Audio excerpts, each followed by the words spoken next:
What is going on, Jet fans? Matt O'Leary back with another video. In today's video, I want to get into the New York Jets meeting with an absolutely electric NFL draft prospect. So reports are coming out from U Stadium that the New York Jets have met with Malachi Corley.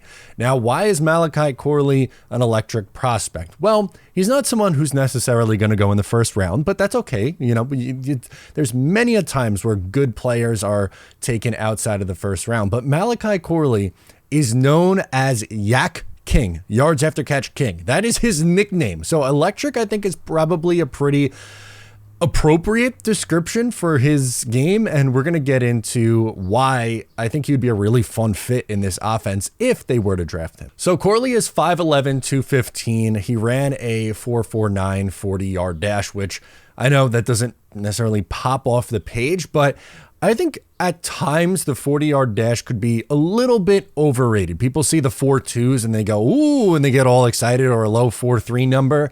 And then if a wide receiver runs closer to a 4.5, then the panic starts to set in. Ooh, are they really good? How could someone be an electric player but's running close to a 4.5? Well, straight line speed and play speed are often two very different things. And you could play fast at a 4.5 and be a very, very difficult guy to bring down. I think the perfect comparison, a high-end player comp, I'm not saying it's a guarantee this is what Malachi Corley is going to be, but oftentimes he gets compared to Deebo Samuel because of their size, their speed, and their ability yards after the catch. So let's compare the two. Deebo Samuel is 6 foot 216, so has an inch on him and a pound on him, and he ran a 4.48 40-yard dash. So they are essentially the same size and the same pretty much style of speed. So very, very similar, and they get compared a lot and for good reason. Again, his nickname is Yards After the Catch King. He's probably, if you're wondering where is Malachi Corley going to go, I think late second round is probably where he ends up. I think there's going to be some good receivers who fall and get picked in, we'll say the top 50, like Ladd McConkey, borderline first round pick, Franklin, borderline first round pick.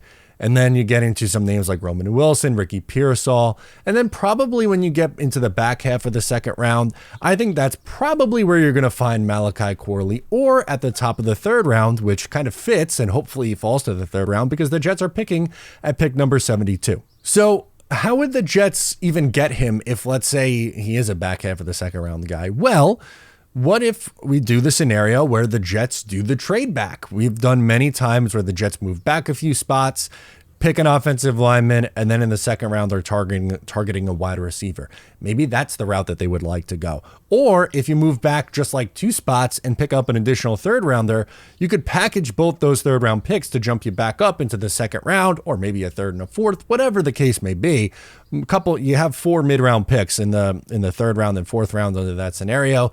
Maybe you come up with some sort of package, you get yourself up into the back half of the second round and draft a guy like Malachi Corley. And Corley would be really fun in this offense. Getting a guy who just can get open, get the ball in his hands, and do things with yards after the catch is going to be a lot of fun for Aaron Rodgers because, unfortunately, unlike Zach Wilson, Tim Boyle, Trevor Siemian, they struggled getting the ball out and finding the open guy. If you're using Malachi Corley as, in this offense, what would be a third wide receiver behind Mike Williams and Garrett Wilson, you could kind of pick his spots where you get him the ball in space. Maybe it's a bubble screen. Maybe it's just, something short over the middle. You set a pick, get him the ball 5 yards, past the line of scrimmage in the flat, and boom, there he goes. He's, turns a little 3-yard dump off into a 15-yard gain. Is he the most exciting prospect? Like, wouldn't it be so much more fun to trade up for a stud wide receiver like Marvin Harrison Jr. or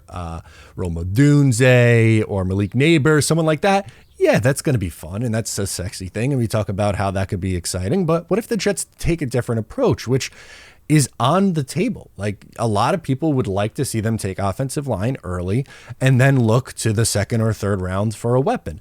And if that's the route that they go, I think Malachi Corley would be just that, a weapon, because with his size, he's not like your prototypical big outside receiver like a Rome Odunze who's going to go up and get the football and make plays that way. But get him the ball in space and use him as a weapon and just put the ball in his hands with Aaron Rodgers. Man, That'd be a lot of fun. So let me know your thoughts down below in the comments if you would like to see the Jets land Malachi Corley. Once again, I'm Matt O'Leary. Subscribe if you're new, and I'll catch you next time.